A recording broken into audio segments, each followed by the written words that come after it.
A few months back, James Hoffmann released a video discussing the implications of a scientific paper on RDT, the technique where you add a little bit of moisture to your beans before grinding, which was co-authored by Chris Hendon. If you don't know either of these people, you should, but this is like Wes Anderson producing a new movie with Robert De Niro. As a result of this research, which we'll look at in a minute, Hoffmann devised his own RDT test, and he also made a Google survey so that anyone could run the test themselves and share their results.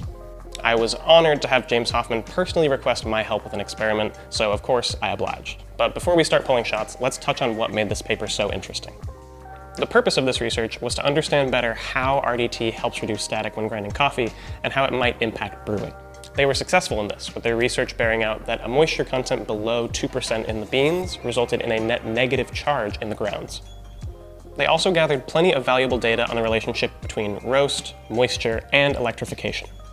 Adding moisture negates most of the surface charging on the grounds within the grinder, preventing a charge buildup and reducing static.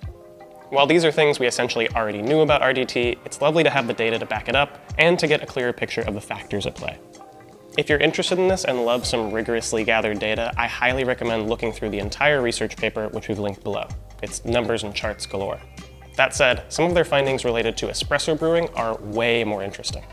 In this study, they pulled shots of espresso with the coffee after grinding it with and without RDT, targeting a specific shot output weight. What they found was that the shots made with the coffee that was ground with RDT flowed slower and displayed a higher extraction than those ground without RDT. This seems weird, and as James Hoffmann noted, it doesn't align with our general experiences with RDT. It turns out that in this experiment, they were using about 4 times as much water as we would normally use for static reduction. In his interview with Hoffmann, Hendon explains that the difference in charge between different sizes of particles inside the grinder causes them to come together into tiny clumps. Hoffmann dubbed these clumps Electroclumps, and I will happily follow suit. Adding this larger portion of water seems to prevent the formation of these electroclumps and ensures a more even distribution of ultrafine particles within the ground coffee. It's this more even distribution that appears to have caused the slower flow rates and higher extractions in their shots. Now this is super interesting. The ability to modify the flow rate and extraction of your espresso just by adding a little bit more water with RDT could be useful for a wide variety of reasons. Could this give us more consistent extractions, or maybe enable us to get higher extraction in shorter shots, giving us tastier espresso? The implications demanded exploration, which brings us back to Hoffmann's experiment. The experiment is incredibly simple. Dial in the recipe of your choosing with a specific ratio in mind. Grind 1 dry dose and pull the shot as normal, stopping when it reaches your target weight, and then record the time. Next, grind a dose with RDT using 20 microliters of water per gram of your dose, or roughly 3 to 4 sprays for an 18 to 20 gram dose. Pull the shot, stop it when it reaches the target weight, and then record the time. That's it. For my own purposes, I performed this test 3 times with each of the grinders selected, to hopefully get some averages and weed out natural variations. For each of the tests, we use the same batch of Kickstep coffee from Great North.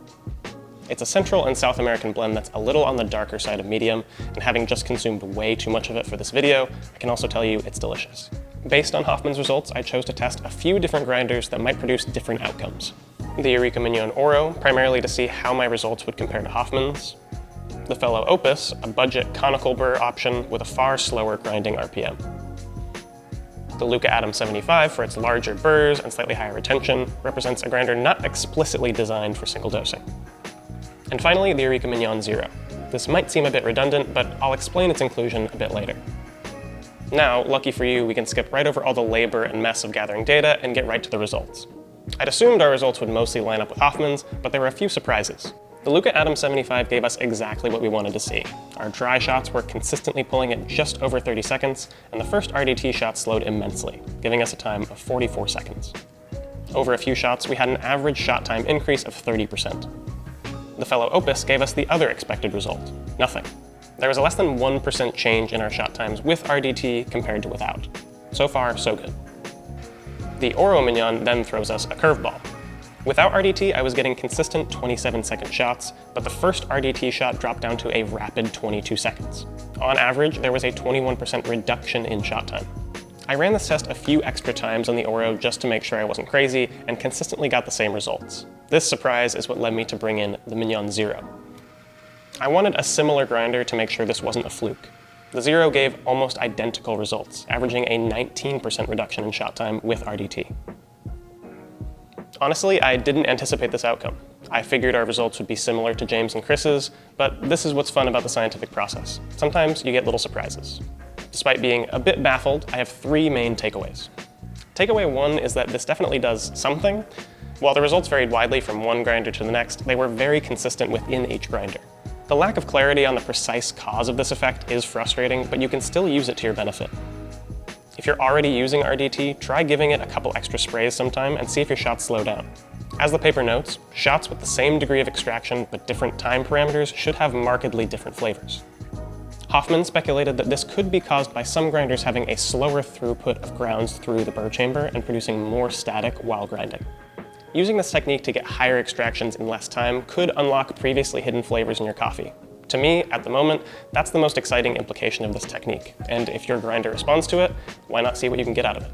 Takeaway 2 is that there must be a reason or reasons that this affects different grinders differently, and I want to figure it out before Chris Hendon does. But let's be honest, if I do, it'll just be because he was doing something much more important. I have a long list of variables I think could be contributing to this range of results. The materials used in the burr chamber, how much heat the grinder produces, how much heat it absorbs, RPM, feed rate, retention, particle size distribution. There are ways to isolate all of these variables, but that'll be a lot more testing and at least one more video. Hopefully we'll have more to share on this soon.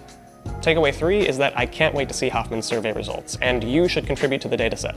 I'm sure he's amassed quite a few responses at this point, and many data points across many different grinders should give us a clearer idea of what kinds of grinders respond to heavier RDT, and hopefully that'll help us figure out the why. I hope you found this interesting, and most of all, that this inspires you to run this test for yourself. These results warrant further experimentation, so be sure to hit subscribe for a follow-up video in the future. Thanks for watching.